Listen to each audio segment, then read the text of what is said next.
Hello and welcome to उड़ान study centre. आज की इस वीडियो में कंप्यूटर एरा 1 का चैप्टर 7 जो है आखिरी चैप्टर, इसके बारे में हम लोग पढ़ाई करेंगे। चैप्टर 7 में हम लोग देखेंगे कंप्यूटर डिक्शनरी के बारे में। डिक्शनरी का अर्थ होता है शब्दकोश। तो हम लोग सीखेंगे कंप्यूटर सब्जेक्ट या फिर कंप्यूटर लैंग्वेज में क्या क्या कठिन शब्द या एक महत्वपूर्ण शब्द जिसका अर्थ हम लोग आज सीखेंगे उसके बारे में जानेंगे और उसका क्या अर्थ होता है और उसकी क्या योग्यता है कंप्यूटर लैंग्वेज में, इसके बारे में सीखेंगे। तो चलिए वीडियो में आगे बढ़ते हैं। तो चैप्टर 7 कंप्यूटर डिक्शनरी, इसका कुछ इंपॉर्टेंट चीज है। पहला वाक्य हम लोग देख लेते हैं। Learn the following terms with their meanings and remember them. तो इन शब्दों को हम लोग उसका अर्थ हम लोग देखेंगे और कोशिश करेंगे याद रखने के लिए। पहला है एनिमेशन। एनिमेशन का अर्थ होता है मूवमेंट ऑफ टेक्स्ट और graphics on the screen with sound and other effects. तो चित्रों और कुछ क्या बोलते हैं आकृतियों को और अक्षरों को हिलता हुआ जब हम लोग देखते हैं साउंड के साथ, कुछ इफेक्ट के साथ, जैसे स्लो मोशन या फिर सिनेमैटिक व्यू, ऐसा टाइप का अगर इफेक्ट्स रहेगा टेक्स्ट और ग्राफिक्स में तो उसको हम लोग बोल सकते हैं एनिमेशन। इसको सरल शब्द में हम लोग बोल सकते हैं कार्टून। ठीक है। दूसरा सीडी। सीडी का फुल फॉर्म है compact disc. It is an optical disc that is used to store big programs and data for transportation purpose. तो सीडी एक ऐसा गोल का आकार का एक चपटा सा यंत्र होता है जिसमें बड़े बड़े प्रोग्राम और सॉफ्टवेयर या फिर एप्लीकेशन को हम लोग स्टोर करके रख सकते हैं ताकि हम उसे एक कंप्यूटर से दूसरे कंप्यूटर तक ट्रांसपोर्ट कर सके, भेज सकें। ठीक है। तीसरा है cursor, a blinking bar that appears on the screen to indicate the position where the next character will appear if typed is called cursor। तो कर्सर एक दिखाई देने वाला और कुछ क्षण में गायब हो जाने वाला छोटा सा लाइन होता है। ठीक है। ये इंडिकेट करता है कहाँ पर टाइपिंग किया जा रहा है, और जब भी कुछ हम लोग टाइपिंग करेंगे जस्ट कर्सर के लेफ्ट साइड में वो दिखाई देने शुरू होता है। ठीक है। चौथा है डेस्कटॉप। ये बहुत ही महत्वपूर्ण शब्द है जो कंप्यूटर लैंग्वेज में बार बार आता है। ठीक है। ये है मेन स्क्रीन कंप्यूटर का, the screen that appears on the monitor after switching on the computer is called desktop.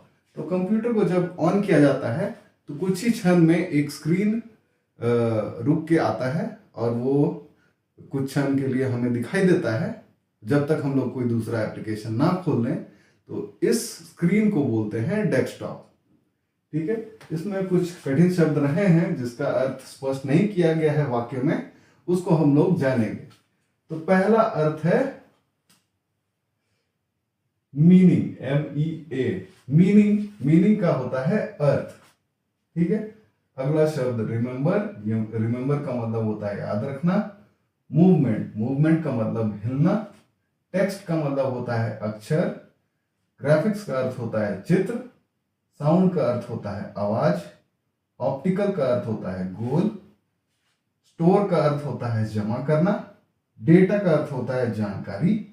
Transportation का अर्थ होता है भेजना। यहाँ पे जानकारी को भेजने का बात हो रहा है एक जगह से दूसरा जगह। उसके बाद है इंडिकेट का अर्थ होता है निर्देशित करना।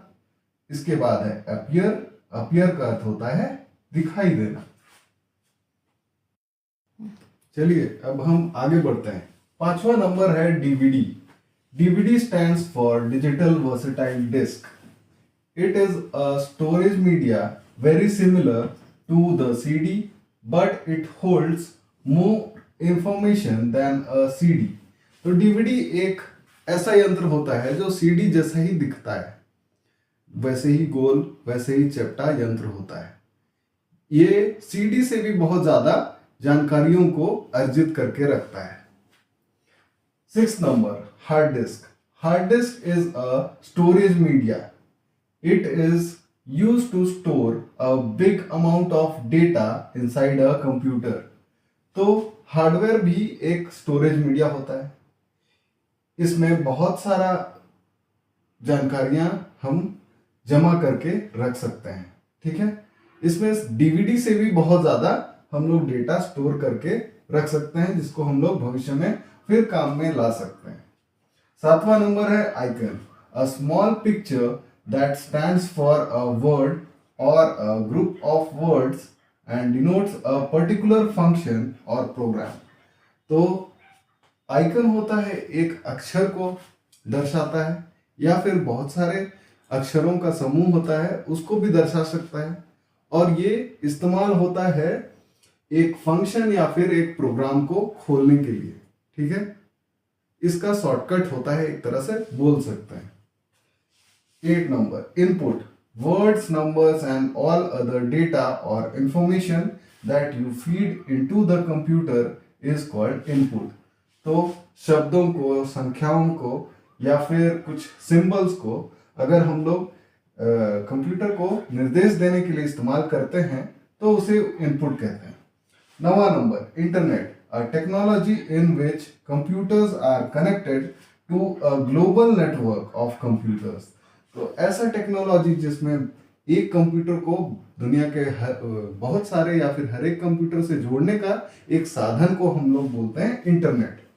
10वां number, laptop, a very small sized portable computer which runs on battery।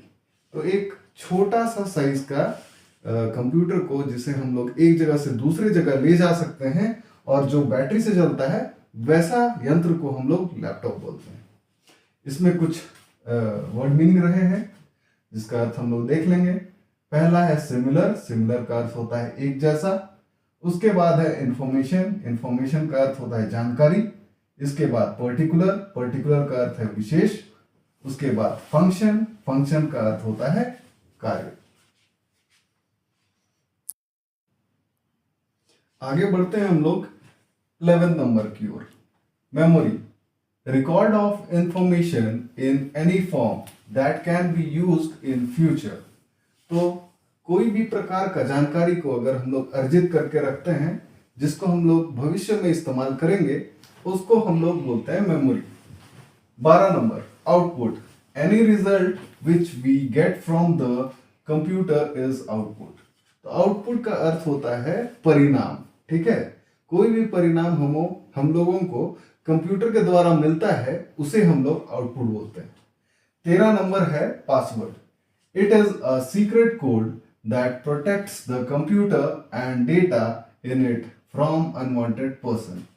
तो पासवर्ड एक सीक्रेट, ठीक है, सीक्रेट कोड होता है जो कि नंबर, अल्फाबेट और सिंबल ये सब का मेल के साथ हम लोग बना सकते हैं, जिसके द्वारा हमें कंप्यूटर में एक प्रकार का प्रोटेक्शन मिलता है ताकि दूसरे लोग उसे ना चुरा सके, ना देख सके। 14 नंबर है pointer, an arrow on the screen that tells mouse position. तो स्क्रीन में एक तीर की तरह दिखने वाला आकृति होता है जो माउस का पोजीशन बताता है स्क्रीन में कहां पर है। 15 नंबर, program, a set of instruction given to the computer is called program. तो एक निर्देशों का समूह होता है प्रोग्राम, जिससे कंप्यूटर संचालित होता है, कोई एप्लीकेशन संचालित होता है या फिर गेम भी संचालित किया जा सकता है। तो ऐसा प्रकार का सेट ऑफ इंस्ट्रक्शन को हम लोग बोलते हैं प्रोग्राम। 16 नंबर, RAM, RAM stands for random access memory. तो रैम का फुल फॉर्म है random access memory. It is a temporary memory of the computer. ये एक कुछ समय के लिए कुछ जानकारियों को याद करने का मेमोरी को बोलते हैं रैम। 17th नंबर, ROM, ROM stands for read only memory. तो रोम का फुल फॉर्म हुआ read only memory. It is a type of memory in which the software is stored permanently. तो इसमें सॉफ्टवेयर होता है या फिर कोई भी निर्देशों का समूह होता है, उसे हम लोग हमेशा के लिए अर्जित करके रख सकते हैं। उसके बाद है 18वां नंबर जो इस चैप्टर का आखिरी है, यूपीएस। यूपीएस का फुल फॉर्म होगा uninterruptible power supply. It is a voltage regulator machine. तो ये बिजली को नियंत्रित रूप से कंप्यूटर को देने के लिए इस्तेमाल किए जाने वाला यंत्र होता है। आइए अब इस आखिरी चैप्टर का हम लोग आखिरी कुछ वर्ड मीनिंग देख लेते हैं। फ्यूचर, फ्यूचर का अर्थ होता है भविष्य। अगला शब्द है रिजल्ट, रिजल्ट का अर्थ होता है परिणाम। फिर अगला शब्द प्रोटेक्ट्स, प्रोटेक्ट्स का मतलब बचाना। अगला शब्द है टेम्पररी, इसका मतलब होता है कुछ समय के लिए। उसका अगला शब्द है परमानेंट, परमानेंट है टेम्पररी का जस्ट उल्टा वाला शब्द, ऑपोजिट शब्द, परमानेंटली, हमेशा के लिए। तो इस वीडियो में जो कंप्यूटर एरा चैप्टर 1 था, इसका आखिरी चैप्टर हम लोगों ने सीखा। कंप्यूटर डिक्शनरी में बहुत सारे शब्द, 18 शब्द हम लोगों ने सीखा और उसका अर्थ हम लोगों ने जाना, और अर्थ को भी एक्सप्लेन करते हुए कुछ वर्ड मीनिंग्स भी हम लोगों ने हिंदी और इंग्लिश में देखा। और इस वीडियो में इतना ही। ये कंप्यूटर एरा चैप्टर 1 का आखिरी चैप्टर था। मिलते हैं आपसे अगले वीडियो में कुछ नए बुक के साथ, कुछ नए टॉपिक के साथ। अगर आप लोगों ने हमारा पिछला वीडियो जो चैप्टर 6 रहा था, डूज एंड डोंट्स, अगर नहीं देखा है तो अभी आपका स्क्रीन में दिखाई दे रहा होगा, आप देख सकते हैं और सीख सकते हैं। और वीडियो को अच्छा लगा होगा तो लाइक ज़रूर कीजिएगा और चैनल को सपोर्ट करने के लिए सब्सक्राइब ज़रूर कीजिएगा। धन्यवाद।